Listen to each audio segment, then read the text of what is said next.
All right, guys. So here we go. We got Chris Vogt on here. He is the regional managing underwriter for Churchill Mortgage. He handles pretty much everything on the East Coast.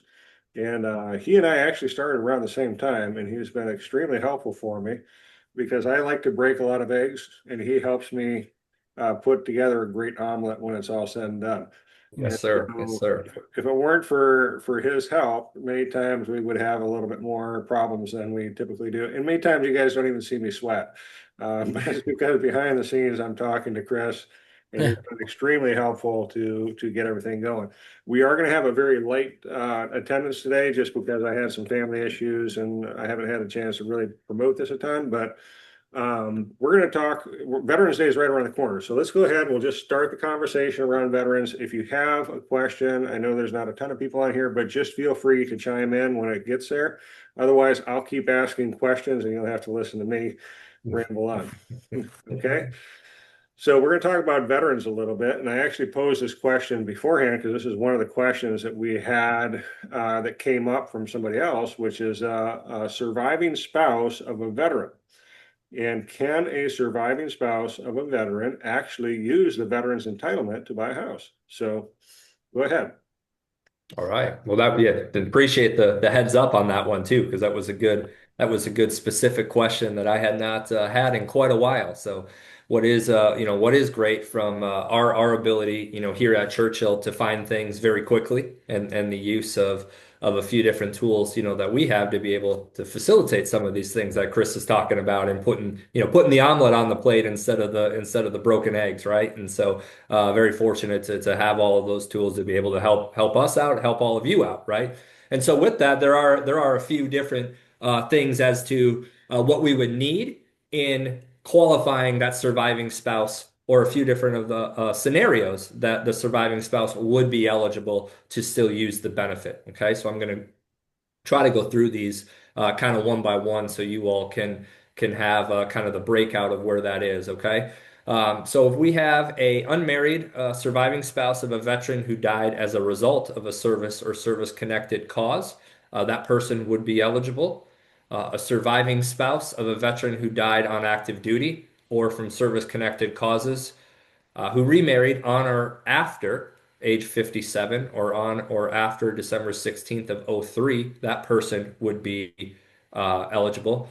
I don't know. I don't know as to the specifics of the date that they have in there, so don't ask me that piece as to why December 16th of '03. Obviously, imagine there's something internal at the VA, with how they did benefits before or after that, right?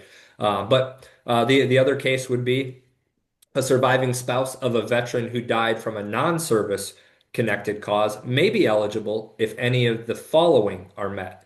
And that is that the veteran was rated totally disabled for 10 or more years immediately preceding death. The veteran was rated totally disabled for not less than 5 years from the date of discharge to the date of death. Or the veteran was a former POW who died after September 30th of '99 and was rated totally disabled for not less than 1 year immediately preceding death. And then the last type would be a surviving spouse who is eligible for or in receipt of certain types of dependency indemnity compensation. So that would be a little bit more of a messy situation or scenario that we'd probably have to follow a few different things or steps. But that's kind of the outline of how, or the situations in which how a surviving spouse would be eligible to use those VA benefits. So, All Chris, right. let me ask you a question real quick, since you're on that topic about surviving spouse. Um, Basically, what I'm hearing is, um, if that VA uh, died based on duty or after, the surviving spouse gets the opportunity to get a VA loan. What happens if that surviving spouse gets married again? Mhm. That's not a, disabled military. Sure. So it kind of falls into the second, depending on when again with this. You So, mentioned it earlier, yeah. yeah, yeah, no problem. I'll go into more color around that. So the surviving spouse of a veteran who died on active duty or service-connected causes, who remarried on or after age 57, or Oh. or on or after that December 16th of '03 piece. So it's fine if they went and remarried and their previous, spouse was again died Sure. on active duty or service connected causes or issues, right? That's fine if they went and remarried, but then they have to be on or after 57 or that December 16th of '03 is the magic date there. Again, not Okay, so sure they why gotta on that, but so just to clarify, they have to get married after they're 57 years of age or after December 16, 2003. yes, sir. That's right. Okay. So All that's right. right. So that's actually a very interesting guideline, because does that mean that the people who fought, let's just use Desert Storm, for example, because that's one in recent memory, and that's definitely after 2003. Give me one They second. fought in Desert Storm or any of the other desert ones that we had recently. If they died in that, and their spouse is surviving, and they would probably be in their late 40s, early 50s, not even 57 yet. For Would sure. they qualify under that date, or would they have to wait until they're 57? No, I read that definitely as qualifying after that date. Yep. Okay, so then they Yep. wouldn't have to wait to be 57. That's right. So the same thing with Afghanistan. Let's say the Navy SEALs go in active duty, SEAL Team 6, one of those guys passes away, getting to whoever it is that they're trying to get to, and they come back and his spouse is 30, she remarries, but it's after 2003 and she's under 57, she could still do this then. Yes.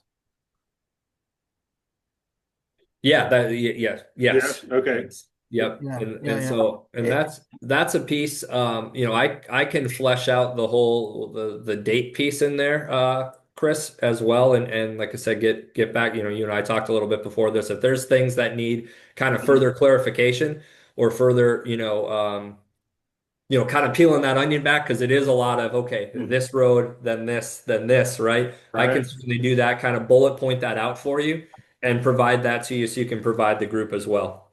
No, that's actually extremely interesting. So one of the questions I have, kind of a follow-up to that, is let's just assume, because I've actually had this conversation and I haven't known actually how to answer it. But let's say that they come back, SEAL Team 6, they find out the husband has passed away, but he's the only one on title on this home. And she's not even on title. What does she do? Can she assume it? How does that work?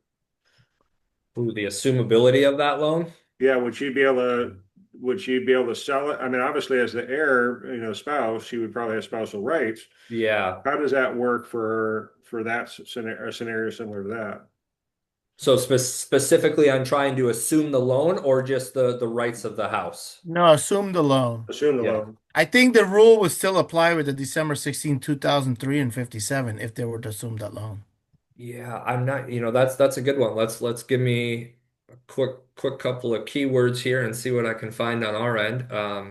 That's a tough question, Chris Park. That is a good one. That is I'm a not good throwing one. any soft pitches here, folks. No, but these Okay. these are really great questions. I mean, I never thought that a spouse can get a loan from a disabled veteran who passed away. I mean, we live in a military area, right, Chris? So it's like Patrick Air Force Base or Space Force Yeah, Base is well, right up the most of the road. areas I serve have And I air. tell you, there's a lot of people that don't know about this rule right here. Yeah. So the on the assumption piece, obviously the loan VA loans as a whole are assumable, right? So that's you guys That's I'm yeah. sure all know that. I'm not breaking any news there, but when the VA loan is assumable, three conditions must be met for the assumption approval. Okay, so here are the few conditions there. It's the loan must be current at the time of transfer. The assumer must be contractually obligated to purchase the property and assume full liability. And then the assumer must be credit worthy. Again, same sort of normal credit worthy standards, VA standards. So So, they're going to do a credit income analysis of the wife then at that point, yeah, to make sure that she has the ability. So then that's right. that brings up the additional question, which is many times when you have that, the surviving spouse takes over the disability or the income from the deceased veteran because of how the government works with that. So that's interesting. That's interesting. Yep. So there's a reason why I'm asking this. I had one a Mhm. couple years back where the husband was in a wheelchair. He had been in Vietnam. He was part of the Agent Orange thing, and he was in terrible shape. And the guy passed away, and his widow was the one that was taking over the house, and they were hoping that they could assume it. And I didn't know the answer at that point, and I think I probably stumbled across that one pretty heavily. Yeah. So here's the next question with that is if you have income and survivor benefits, let's say the spouse is working full time, and then you have survivor benefits, which is what I was just talking about. Okay. They can use both of those to qualify then, right? Yes, sir. Yep. Definitely on that. Yep. Okay. Is there any restriction? Because most of the time those survivor benefits are tax free. So how does that work? In terms of like the ability to gross those survivor benefits up or Yeah. Mhm. yeah. Yep. So, okay, so let's define that so our audience here knows what grossing up means. In other words, when it's tax-free, we can add in anywhere between 15 and 25%. Is that what it is? Somewhere in there? That's right. Yep. That's 15 and right. 25% to the original income because they're not being taxed on it, and 15 to 20% would be the typical gross taxes that you would be paying on that income. So Right. let's say if they were making, $100, which is not the case, but just to use that Sure. number, we could, in essence, qualify them at 100 and up to $125 because we've grossed it up because it's not taxable. That's right. Mm, Okay. that's good to know. Okay. And so what kind of documentation would the surviving spouse need to have for something like this? For the ability to gross income up or Just to be what able part? to provide, because now they have to prove that they're a spouse of a deceased veteran. What does that look like? I mean, they don't have a DD 214, they don't have, which Right. is what we use typically with a certificate of eligibility. So is there any special process that this spouse would have to go through in order to get set up for something like this? So just the piece of proving that you're a spouse of a deceased veteran. Right. Okay. Mhm. Yep. Yep. So typically, I mean it should be, you're going to have some sort of a VA release on death, right? Um, whether that's a full death certificate, right? Whether that is um, you, boy, we could probably even run the when you're doing a VA application in WebLGY, the VA online system, we can use name, date of birth, social security number. That stuff is all updated in that system. That actually shows them that person would, is deceased, right? And so that would be something that we're able to look at to see that they were deceased in a service connected reason or cause. Um, you could use the VA form 26, what is it? Hold on one second here. 26/18/17. It's the request for determination of loan guarantee eligibility, unmarried surviving spouses. So depending on, again, where that is and that kind of fork in the road, if you're married or unmarried, instead of the standard 26/18/80 that veterans use. So that's a piece there just from that form.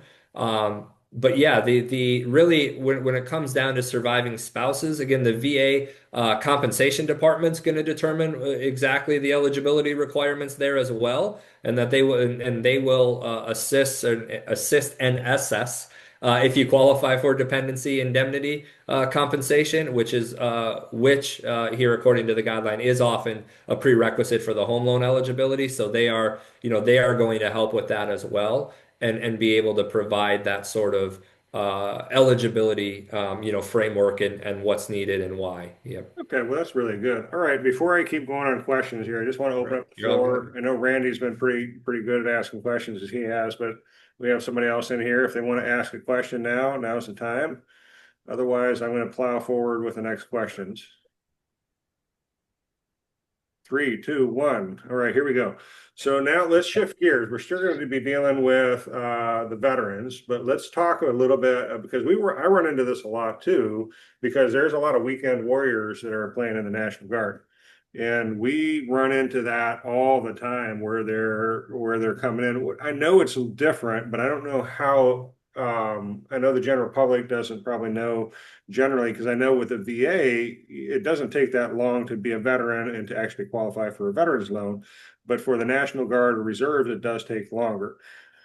How does that work, generally speaking, when it comes to timelines? What are the typical timelines for a National Guard person to be able to actually qualify? Qualify for the VA benefits as it relates to the loan? Okay. Yeah. Yeah. Well, that is a good one.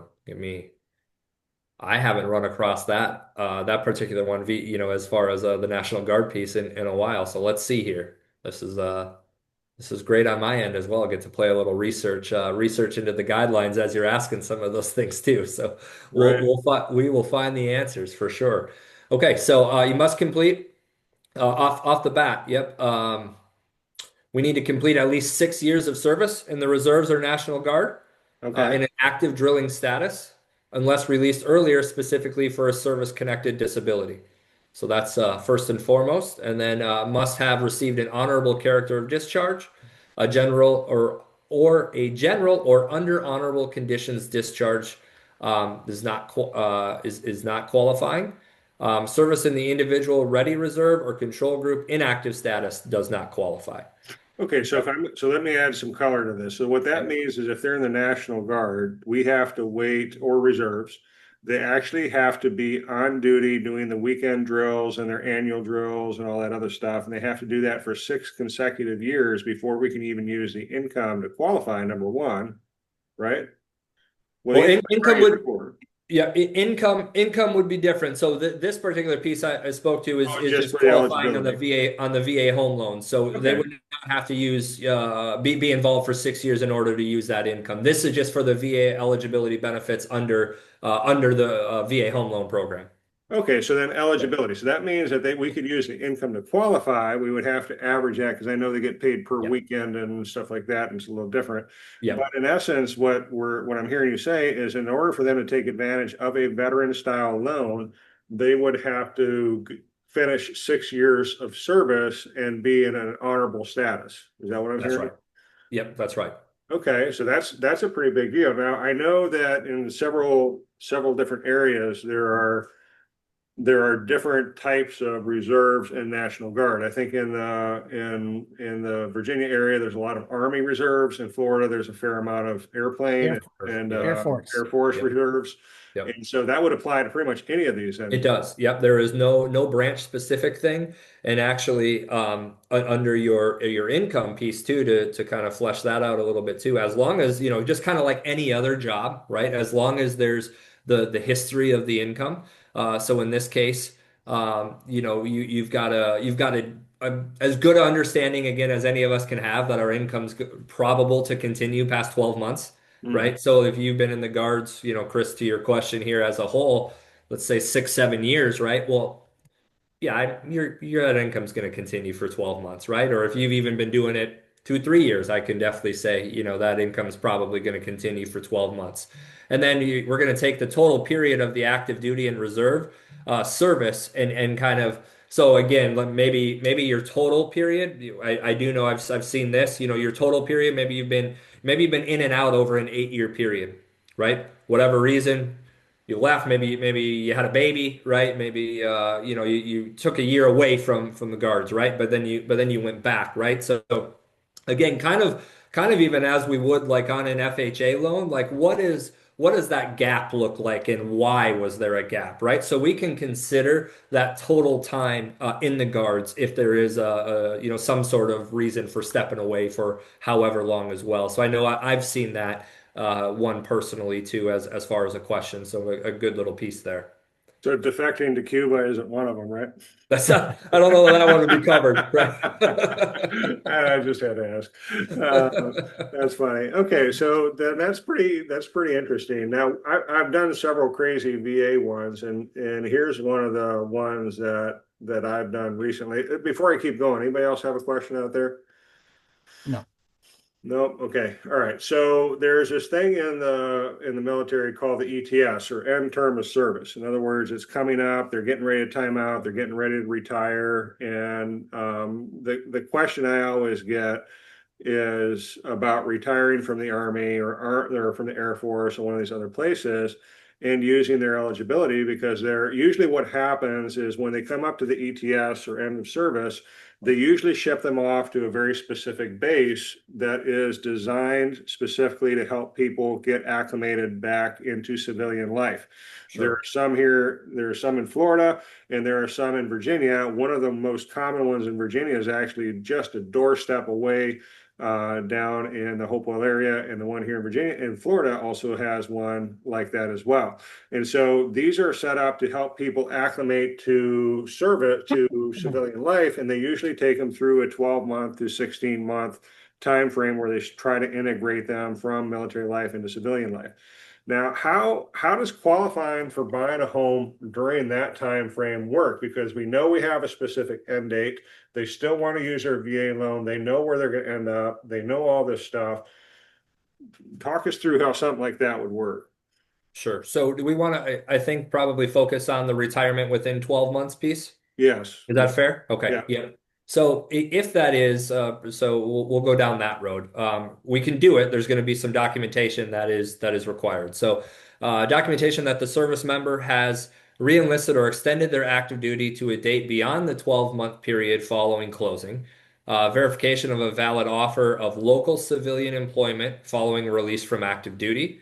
Verification of military retirement income following release, or a statement from the service member that they intend to re-enlist or extend service, plus a statement from their commanding officer confirming eligibility and likelihood of re-enlistment. So you write a couple of different ways or pieces within that. If we do kind of fast forward to the retirement within 12 months piece, and they want to purchase a home in that retirement location, the verification of eligibility for retirement on the specified date is required. A copy of the veteran's retirement application submitted to their employer must be included. The underwriter must carefully, this is on our end, obviously, underwriter must carefully consider the applicant's post-retirement income. If retirement income alone is insufficient, um, firm employment commitments meeting stability requirements must be obtained. So, that of course is, again, you're leaving and then you've got maybe you've got a job offer, right? And we can use an offer letter, or maybe you've even started a new job and we can use, a VOE or a pay stub around that. Note that only retirement on a specific date within the 12 months qualifies. General statements about retiring within the next few years, I know we all get those sometimes, right? Or in the near future, are not sufficient. So we would need more of a concrete, this is when we're retiring, and then you're able to kind of back that up with some of those documentation pieces that I mentioned. So let's put some color to that, because I think this is a question that always stumps the veteran, because they assume that, I'm going to be getting X amount in retirement, but they don't have a firm offer of what that looks like. And sometimes the paperwork for something like that is a little bit more nebulous than anybody would really like. And so they know based off of the pay schedules that they're going to be getting X amount per month in retirement.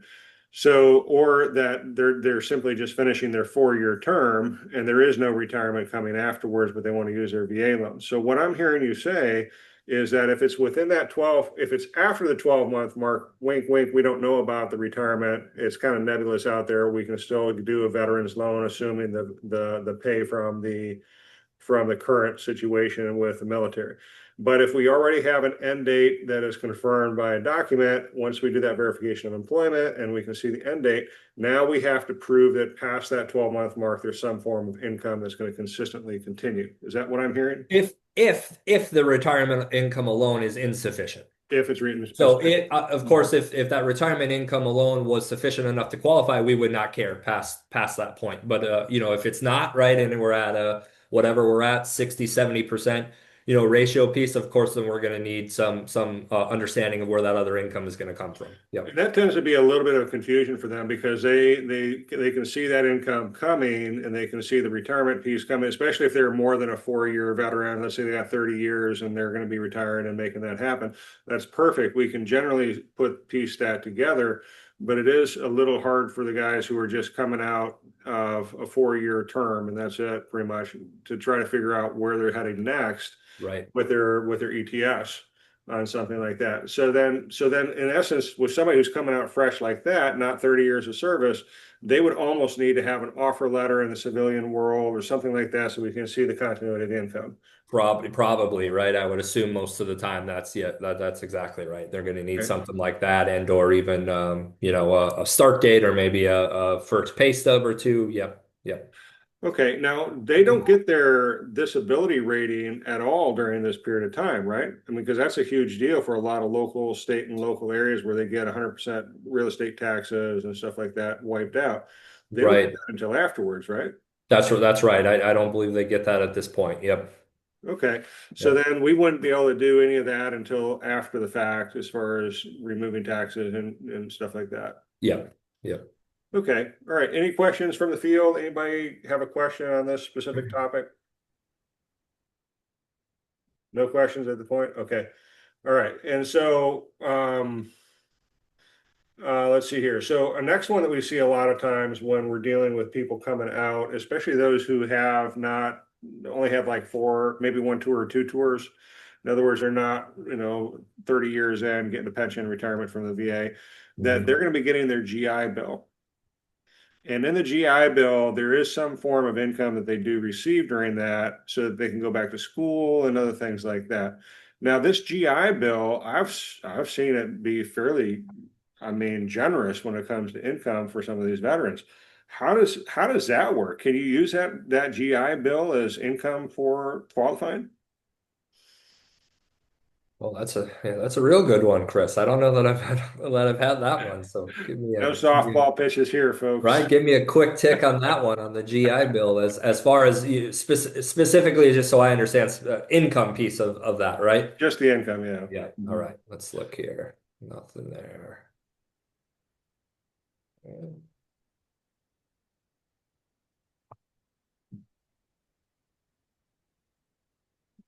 I'll play some music in the background. Right? Because like the Jeopardy music, right? Yeah, except for a monotone, so please forgive me. Um, exactly. Uh, Uh, okay. All right, so that's good to know because I did not know this one at all. VA guidelines specifically address educational allowances, including the post 9/11 GI Bill benefit, but these benefits are considered temporary income and should not be included in effective income for mortgage qualification purposes. So with that, the only exception to this rule would be if unemployment compensation is a regular part of a borrower's income due to the nature of their employment, such as seasonal work. However, this exception does not apply to GI Bill benefits, which are specifically categorized as temporary educational allowances. So it looks like kind of that's our differentiator there, or the following of the guideline, right? Just as we would on any temporary income, it's not really ever going to be usable, right? right, so that would be one of those things where since it's just during whatever school period it is that they're going through, they're pretty much just saying that that income from the GI Bill is nice to have, but it's not going to be used towards qualifying. That's right, because it's going to end at some point, whether that's 3 months from now or 2 years from now. It's going to end, and not a great way to get to a true credit decision, ability to repay for somebody, right? Okay, now I've dealt with this next question, actually myself quite a bit, and I'm just going to put a storyline out there so we can all conceptualize it because it does happen fairly commonly. We've got somebody who's stationed in the Mideast or Germany or something like that, and they're coming back to the U.S. on permanent assignment. And the permanent assignment, they have contacted a real estate agent because they know they're going to be in their area for 4 to 5 years because that's where their new orders are going to be heading towards.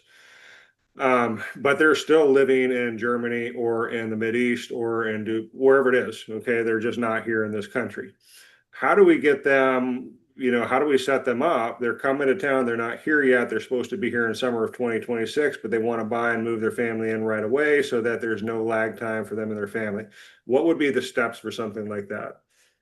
So in this case, Chris, they'd still be active duty. They're just moving back Active duty, yeah. stateside, Mm-hmm. and then Mm-hmm. and then is it more of like a more of a problem or piece around occupancy in the property?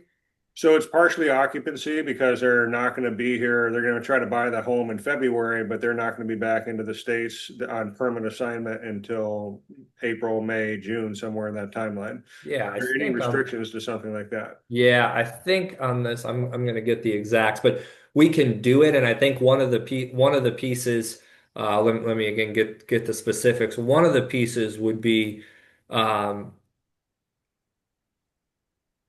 all right. So if you've got a spouse, right? If an active duty service member cannot personally occupy the dwelling within a reasonable time due to their active duty status, Mhm. occupancy by their spouse or even their dependent child would satisfy the occupancy requirement.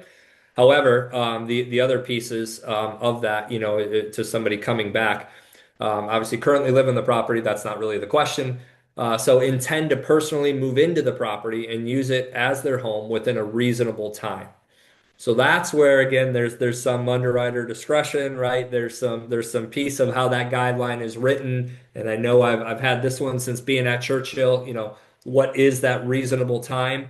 There's a couple there. Here's an outline of what's considered reasonable time. Okay, it's not hard and fast. This is not um, solely this way, but this is what we like to try to stay within. Okay. The occupancy within a reasonable time typically means within 60 days after loan closing.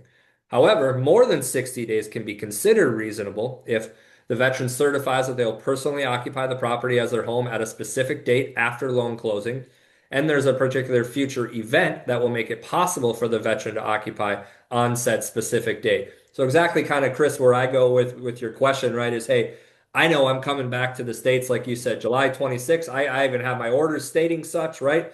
Well, I would consider that a reasonable time after loan closing because that is what is stated. Now, if you tell me you're coming back in February, but we're not trying to buy till July, let's say in your example, that's probably not reasonable time, right? Because that surpasses the 60 days. They're no longer abroad, right? What is the reason for not occupying the home sooner than that sort of thing, Mhm. right? But in I think most of the situations, that you have, and it might have even been you who asked me this one since I've been here, it was this is a good one that we do deal with in terms of that person coming back stateside and what is reasonable to that occupancy. So it all kind of goes away if they have a spouse that's going to be occupying the property right away. We don't need anything else at that point. But if they're going to be longer than 60 days out from occupying that property, then we need some indication of when they're coming back and what that looks like. Okay, so that's actually a really important thing because we get a lot of people who are coming into our area that are planning on sticking around because their permanent orders are more back in this area. Now, how would that work? Because they're going to be overseas at closing. Do they do a power of attorney? Do we close at the embassy? How do we close those? Yeah, great question. So you can use, you definitely can use a power of attorney. A military power of attorney is considered a general POA even, so that's doable. So getting a general military power of attorney would work, and of course only valid during the active duty service members period of deployment. That's a good piece, not to exceed the year. And then, of course, also that we would need the verification that the veteran is alive and not missing in action at the time of loan closing. So the whole alive and well, certificate or form there. But yes, a power of attorney would be fine to do. And then, to your point or question, that typically, they're going to have somebody stateside, right, who's been, given that power of attorney. So let's talk about that alive and well thing because that one has come up with me before with veterans. And first of all, share with us the purpose behind the alive and well, and then I'll tell you my scenario as far as what we ran into, and you can tell me what was right or wrong because Sure, it's pretty sure. messed up. But go ahead, So tell me. yeah, so the purpose of the Alive and Well, really is just that in terms of when somebody is active, again, not knowing the specific situation that they are in or would find themselves in, right, is just making sure that at the time you are lending, X amount of money to somebody that they are truly alive and not incapacitated, right? And so that is to answer your question on the overall purpose or thought of what that is or why we try to verify that is solely for that reason, and understanding that obviously that's not good for anybody if we were to lend on somebody who had recently been deceased and or incapacitated or some sort of disability situation, and the whole well part of the alive and well. So Yeah, so I'll tell you my scenario. You can tell me, I mean, I already know the answer because of how it turned out, but it was, I'll let you share it because here's what we found. We had one where it was a little crazy because I never actually really talked to the veteran. And then the veteran was never able, and then all of a sudden we got a power of attorney from somebody to help close. And from the date of birth, I could tell that this this veteran was definitely a little on the older side. Come to find out, we wanted to do the alive and well thing, and come to find out that the guy was literally doing the nursing home shuffle, and he wasn't necessarily even around. And so I'm assuming that this now some of it was service related, whatever's, but still we couldn't do an alive and well on this guy because we couldn't verify that the dude was actually in full control of his capabilities to actually close this loan. sure. And so I'm assuming that this live and well thing is really to help keep from pulling off some family level fraud that's intended just for housing, really. They're not trying to create investment homes or other things like that. They're just trying to get into a house and other things like that. What other reason would they want the alive and well other than Yeah, that's a good one. That's one I haven't encountered, but certainly that, or even in a case like that where there's potential abuse of a family member, right? Where you're trying to take advantage of somebody not being well enough to execute on the biggest financial decision any of us have, right? And so that's certainly a piece there on the well side of things. Yeah, that's a great call. I know, again, I know I've seen it in the past that yes, somebody is alive, but something happened during an operation or a mission, and that well piece, we don't know what that path forward looks like now, right? We don't know what even to wrap around to a question we all had earlier. We don't know what that disability income may look like going forward, right? You don't know what sort of benefit pieces may be there going forward, right? And so that's a piece that I know I've seen firsthand in a situation like that.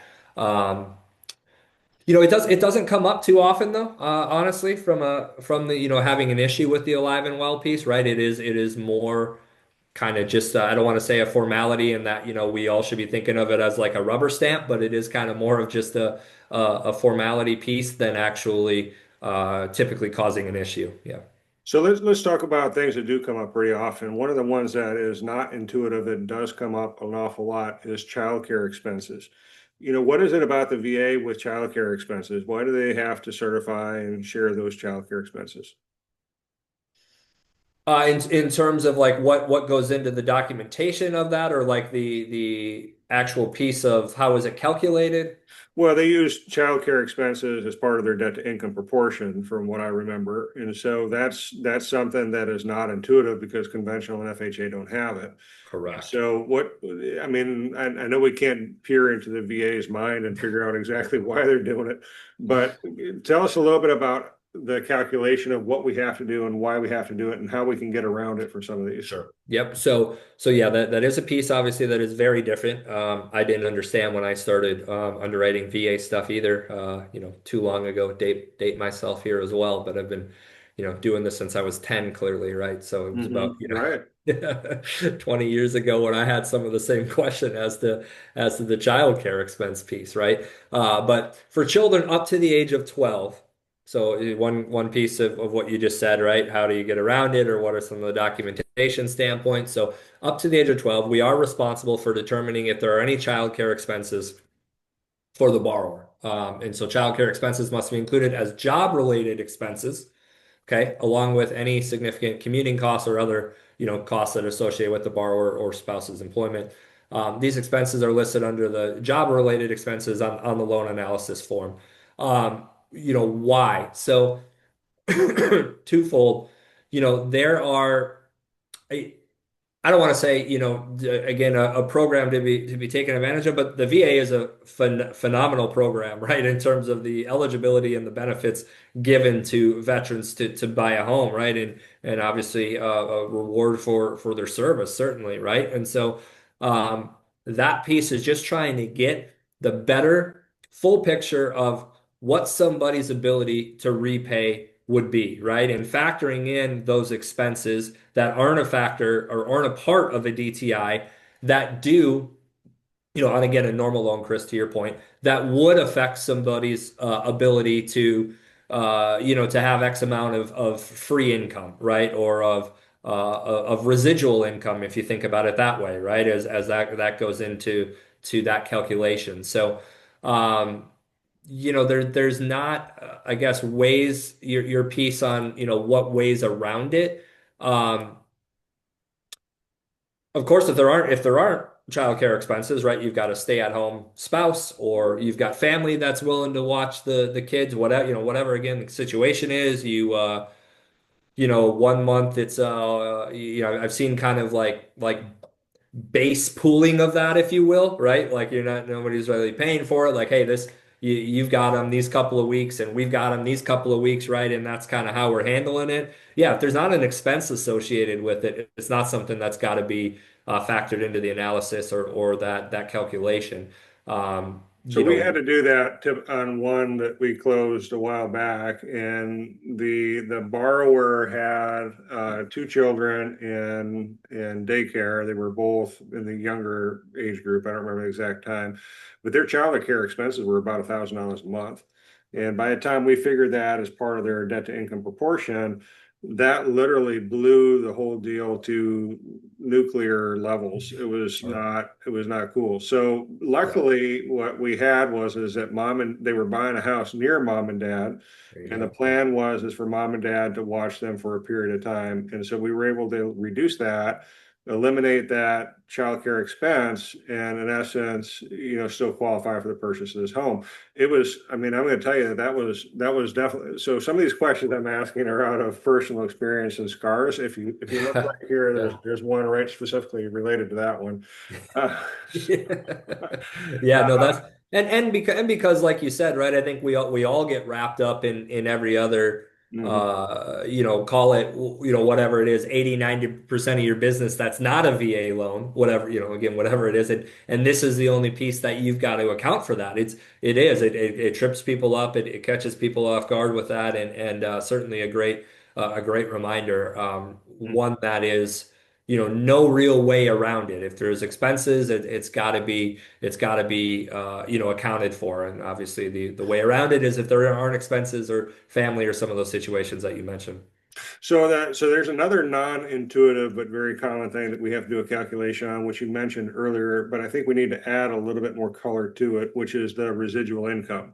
And so these are pieces that with residual income, we don't necessarily have to figure with FHA or conventional or anything like that. If we run it through the automated underwriting, we get an approved eligible, we just move right on. Now, That's that's right. not the case with the veterans. So tell us a little bit more about residual income.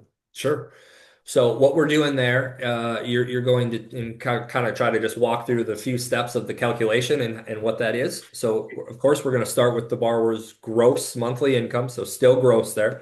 Some people immediately jump to, well, is it net on a residual? No, still gross there. Okay. Then of course we're going to subtract your taxes. So both your federal and your state and or local if you're in one of those spots. Okay. So all the taxes come out. You're going to subtract the proposed monthly PIDIA or shelter payment, right? So including any association dues in that, and then subtract all the other monthly obligations. Again, debt, childcare, which we just talked about, right, is one. Any job expenses, that's another one VA that is treated differently, right? So if you do have any job-related expenses, those are also subtracted out. And then so you take those few things that are subtracted out, right? Any and all taxes, the child care or job related expenses, the new PIDIA, and then that amount left over is what your residual income is. So, well, if you had a $10,000 monthly gross income, all those things we just talked about total and add up to $5,000. your leftover remaining, your residual income is $5,000. Okay, and that residual income required what you were required to have on a residual income that does vary. So that varies based on loan amount, family size, geographic location or region of the country, and so that's a piece where it's a little bit of that kind of matrixed out right environment depending on where you're at, loan size, and family size, and a few of those pieces. Okay, so that's. Um, that just, and I don't know if Chris, how granular you want to get to. I could go through a few examples that are listed here, but We yeah. probably don't need to go very granular because the big piece with this is it's a separate analysis. So this is why I bring it up for everybody who's on this call and those who are going to be watching the YouTube recording later. The reason why I bring this up is because if you have a problem with a VA loan, it's likely going to be in the miscalculation of either childcare expenses or residual income. And those are the two places where you can completely fall apart on this loan. Because if they're not taking childcare expenses into consideration, or this loan officer doesn't have a good history of having worked with veterans and knows about these things, and they don't take childcare expenses and they don't take residual income into consideration, you could end up with a loan denial, not because these people intended to go down this path, but because the loan officer made a mistake in how they set it up. And these are the two hidden pieces that nobody talks about that usually can bite the veteran in the back end when it comes to buying a house. Am I right? Yeah, absolutely spot on. Right. That's exactly right. Yep. And again, the only place, unless you're on a an FHA manual or some pieces where you need some residual income there, right? It's again, this is few and far between where we're doing this, right? And so we get caught up in the excitement of the deal or helping somebody and forget that all these pieces go into it. Yep. Yeah, it's a very complex loan. And Yep. if you really haven't done the calculations, you literally are setting these people up for failure. Any Wow. questions before I move on? Well, I was gonna have this question about what is the majority or the one reason why people loan gets denied, but you guys just went over it, you know?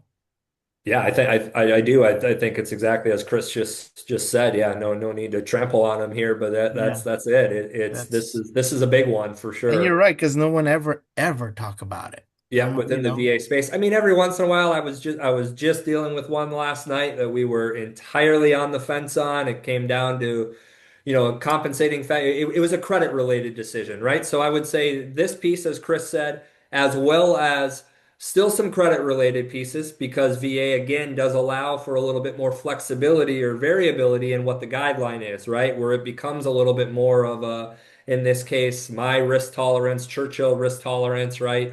Perspective of again trying to do right Yeah. by the veteran, and it's funny that Chris used just used this term because I used it last night in dealing with this loan. Are we setting this person up for success or failure? Okay, their housing payments more than doubling.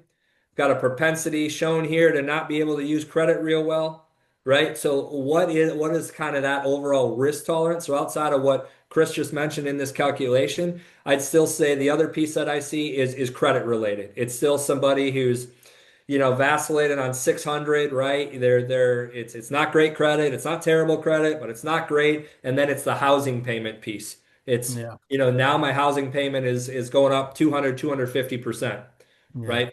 How can I be assured that that is setting that person up for success versus failures? Okay there. Yeah. Yeah, so there's a couple more things I want to cover, but I think this is a perfect little bunny track right now that we need to take.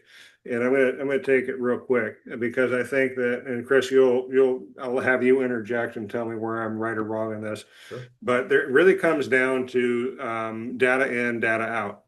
And if you have the right data points and you have verified the data points and the data points are correct, whether it's residual income, whether it's childcare, whether it's credit, with whatever else it is, those data points have to be submitted to an automated underwriting system. And this automated underwriting system that we submitted to is either through Fannie Mae's desktop underwriter or Loan Prospector through Freddie Mac. Now, they generally speaking spit out a general response that the underwriters like Chris have to double check all this stuff. All of his teams of underwriters, they double check everything that spits out because that's what we're underwriting to. If the wrong data points are put into the system and we get a reading that says they're eligible, what ends up happening is once the data points get corrected, that reading of eligibility may go away.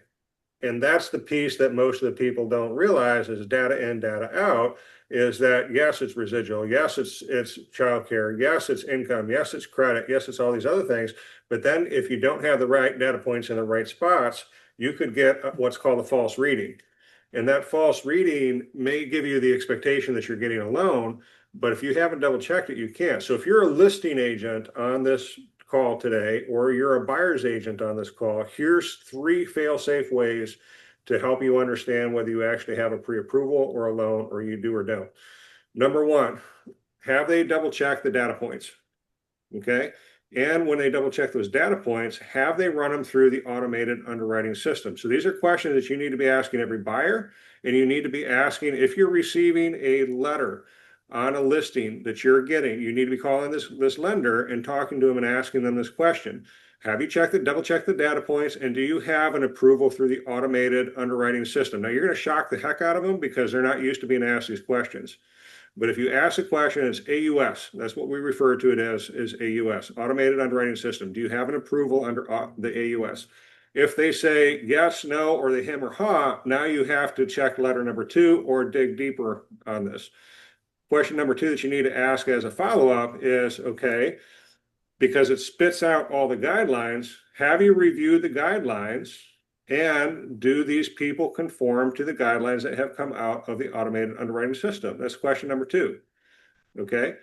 And then question number 3, does your bank or lending institution have any overlays that could be harder for this buyer to perform on? Now, these are the 3 questions that you need to be asking buyers and also sellers. You know, if you're receiving, not sellers, but the buyers that are coming to buy the house that you have listed for the seller, or if you get a pre-approval from somebody that you don't know who it is or you haven't worked with before. Those are key and essential questions that are shop talk within our industry that'll help you get across the finish line a little bit better. Tell me where I'm wrong, Chris. Did I cover it, or is that? No, that's great. That absolutely is great. One of those things we like to say, right, as you just did, what you're only as good as what you're being given on the application or the story that we're being told before we start getting into that loan, right? And of course, things are going to come up that neither of us can foresee. Again, I'll reference even the loan I was working on last night. Something came up on the bank statement. It was it was a clear collection on the bank statement. Excuse me, one second.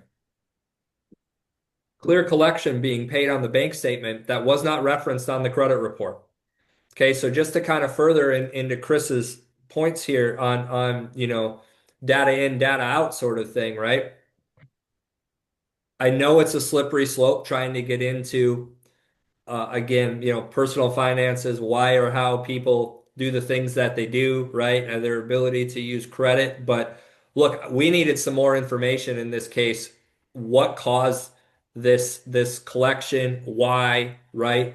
Again, how are you correcting it? In the case, I will say that in this case, he was caring for a family member who ended up passing away, was out of the country caring for this person, right? That's awesome, not awesome, obviously, that it happened, but that was the explanation we needed to, again, try to move forward with this loan, right? So it's not only the data pieces, but how well do you know the borrower's story, or have you at all, when it's a 585 credit score, have you at all gone into, hey, help me out with, let's go through the last few years here, right? What's happened? How have we improved our situation now?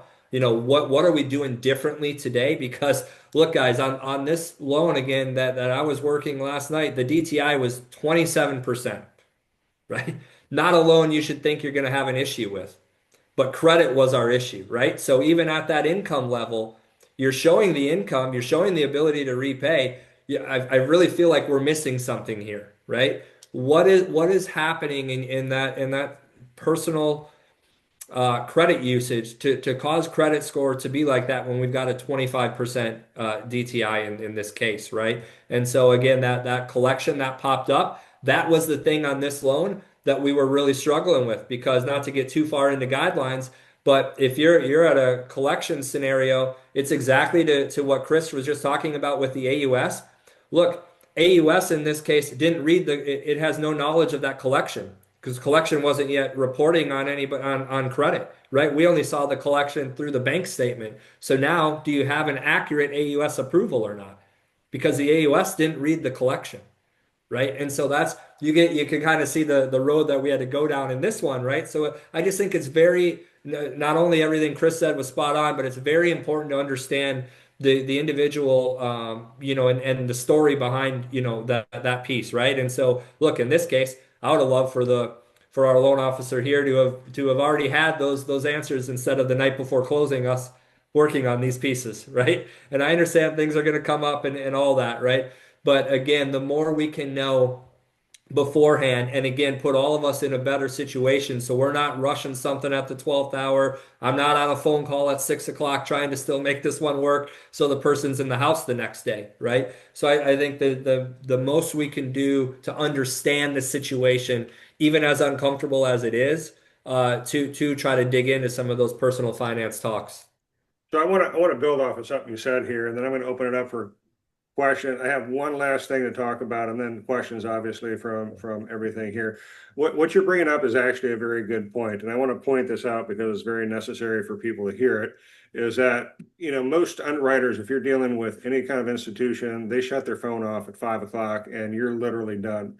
And this is actually a great testament to how we're working here at Churchill, because I'm going to tell you that I've called Chris late into the night, and he has, with his stocking cap on, answered the phone and actually helped me get across the finish line with some of these things. And if we hadn't had that, it would have been delays and lots of other things. And not to say that delays don't happen periodically because of clients or other things like that, but it's really nice to know that you can streamline and move things forward when it's necessary. Now, one last piece here that seems to be the thorn in the side of every listing agent, and also like a perceptual issue for sellers: appraisals.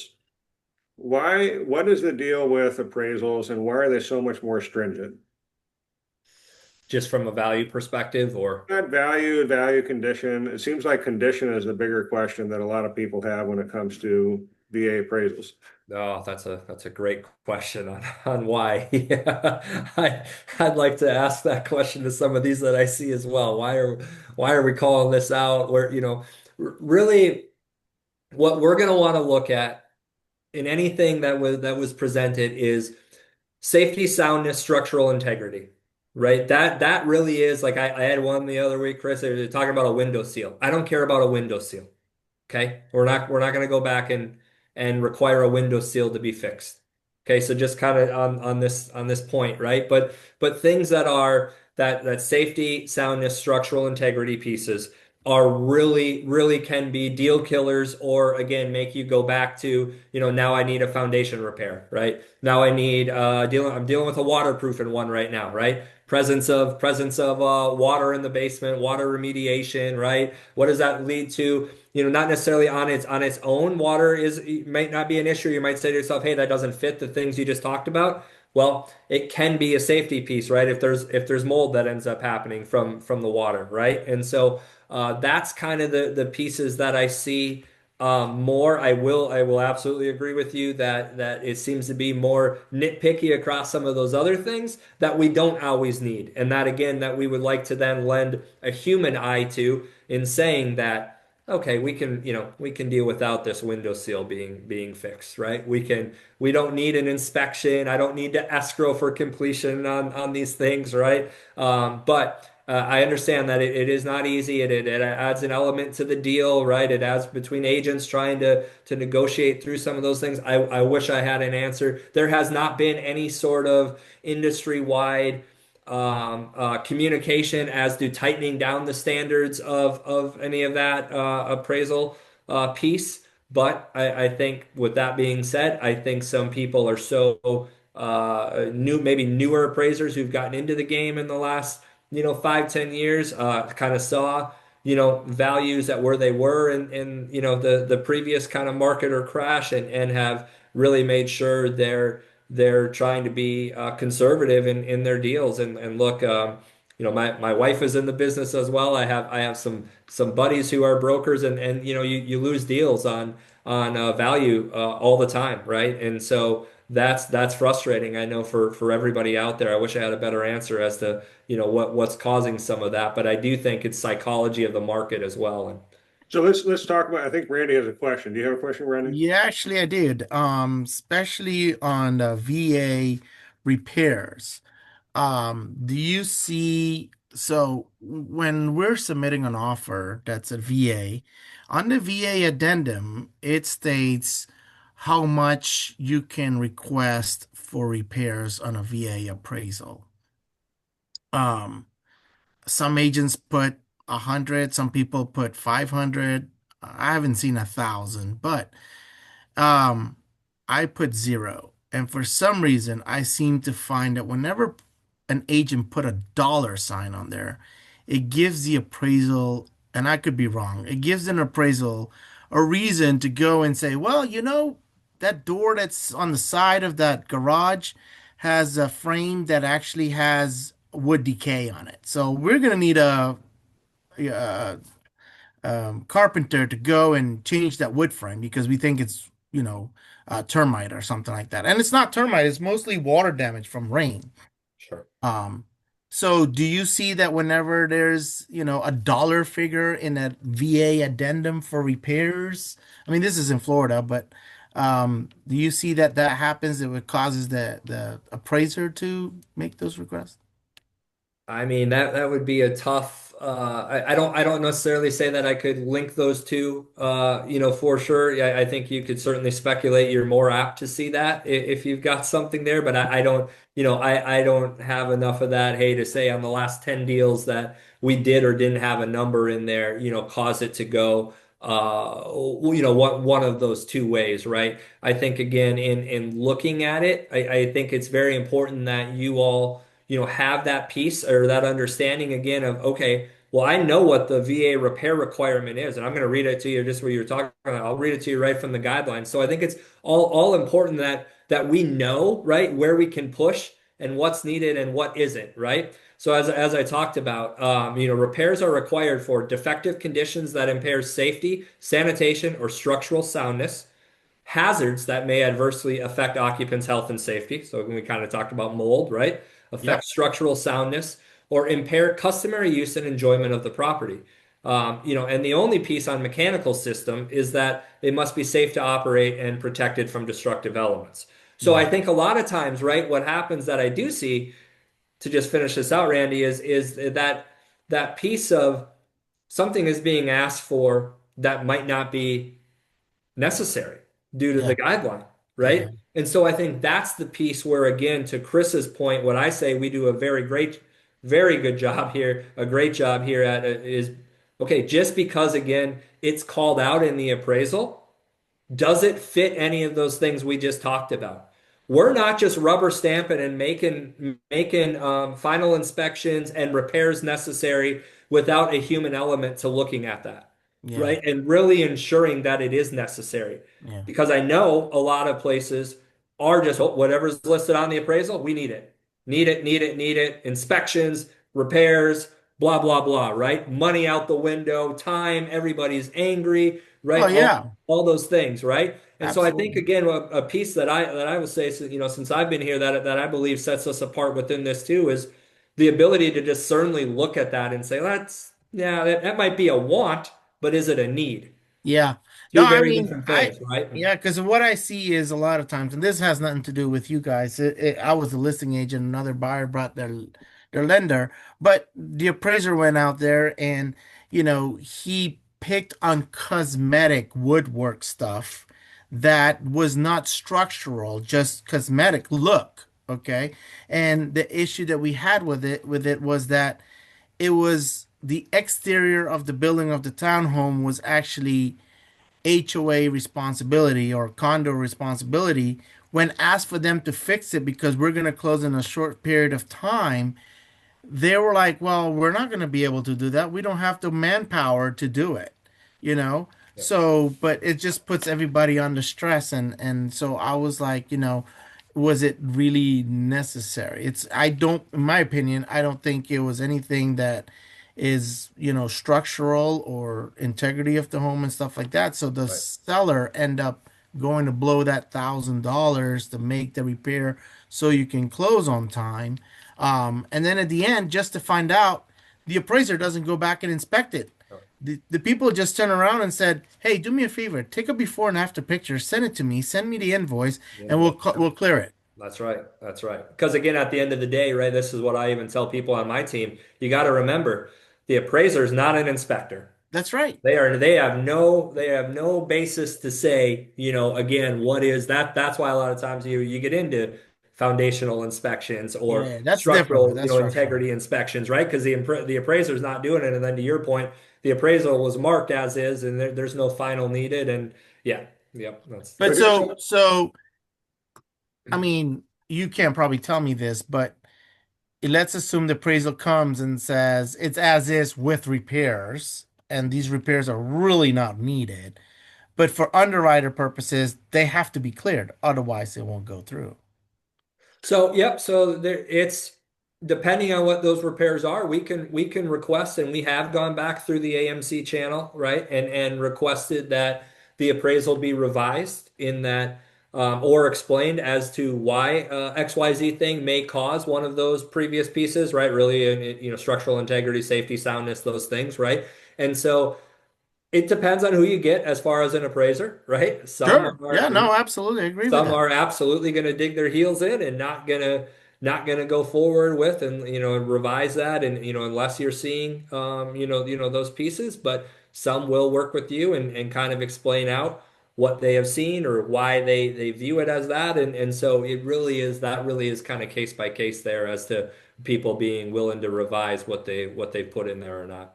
Yeah. So here's something to build off of that, though, because I know many times we can get into a rut on this specific topic, especially when we're dealing with maybe a couple $100 worth of flaking paint, which flaking paint seems to be the one that everybody has a problem with when it comes to a veteran's appraisal. But here's something that I've done because the seller, if it gets to an impasse, the seller doesn't, it just has to be done prior to closing.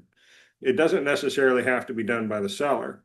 And so what that means is in the past, especially in that hot market we had a few years back where we all lost our hair because it was so busy and it burned right off because we were moving so fast. What we ended up doing is I would actually have the buyer, because the buyer still wanted the house, just go out with a steel wire brush and knock off the flakes and then run a coat of primer on it, send the appraiser back out, and we were done. And so it doesn't necessarily have to be the seller who does it. It just has to be done. And Interesting. so, and you don't necessarily have to have an invoice. The invoice is really, I would say, more for the buyer seller trust factor, but not Yeah. necessarily for what we have to do. Yeah. Well, that's an interesting point that you can and I like the fact that Chris says that, is it integrity? Is it the structural? Like you take those three bullet points and Mhm. you send it back to them and say, "Hey, listen, does that what you're requesting of repairs fall under this category? Why don't you go ahead and explain it to us and contest that appraiser, you know?" And then of course you do have as probably as your situation, Chris, the lead paint thing, right? So anything before 1978 where Yeah. anything is going to be, flaking like that or that's certainly one, that obviously would kind of be outside of those pieces, but at the same time would kind of be considered a safety piece, right? From the lead paint piece, why it comes up so often, I think. Yeah. Okay. Well, we're at the end of our time here. Are there any other questions? Otherwise, I'm going to show you a couple resources that I have that are designed to help you with future conversations for you and for your clients. Any further questions? I'm good. We're Okay. good here. You good over there? All right, fantastic. I'm just going to show you a couple resources that I have actually designed into my website so that you can actually use these for yourself and also for clients. Is we put together this website very specifically to help realtors and also homeowners. And so if you look at this, it's parksmortgagegroup.com, brings you right here. You get to see all the wonderful things people said, including a couple mugshots of mine from America's Most Wanted. Now, if you come over here, you can see Resources tab, Realtors tab, and Events tab. And these are all designed to be very user-friendly. This right here is designed to provide you with downloads of first-time homebuyer, investors, new construction, even Spanish-related items. If you come over to the Realtors items right here, you can see all the different things that we do, including our core values, which are listed right in here. how to refer business to us, and then also some of the workshops that we do across the way, including, this is a really important one about certified home buyer program. It'd be worth your time to look at this when it comes to that. Now, if we come over here to this last one, which is the events one, this is actually one that we share with all of our clients. And so here you can see the videos. You're going to end up on this video board right here. These are different ones that we have done, but the one that we have coming up, we just finished doing the Mastering the Move and Building a Home, a construction loan webinar. But we have one, because this is November and we're dealing with veterans quite a bit this month. We have another veterans related loan webinar that I'm going to be hosting on November 20th. Now, this is an evening event, and this is, I mean, you guys, as far as realtors, have a really good grasp on a lot of this stuff. So this is where I'm actually going to be working with my database and actually buyers. So if you have buyers who are interested or veterans, or it's just one more way for you to get in touch with your buyers, this is an opportunity for them to sign up so that we can get them in touch and get them all set up for understanding what VA benefits are, including what we talked about today, and help them get across the finish line. Anyway, guys, thank you so much for coming today, and I'm going to let everybody go. So thank you for coming. Thank you, I Chris. look forward to it. And Chris, thank you so much for coming and sharing the time with us. Thank you, Chris. Share your knowledge. Of course, my pleasure, guys. Anytime. Thank you all. All Thank right. you. Have a good day. Have a Thank good you. day. Bye-bye. Bye-bye.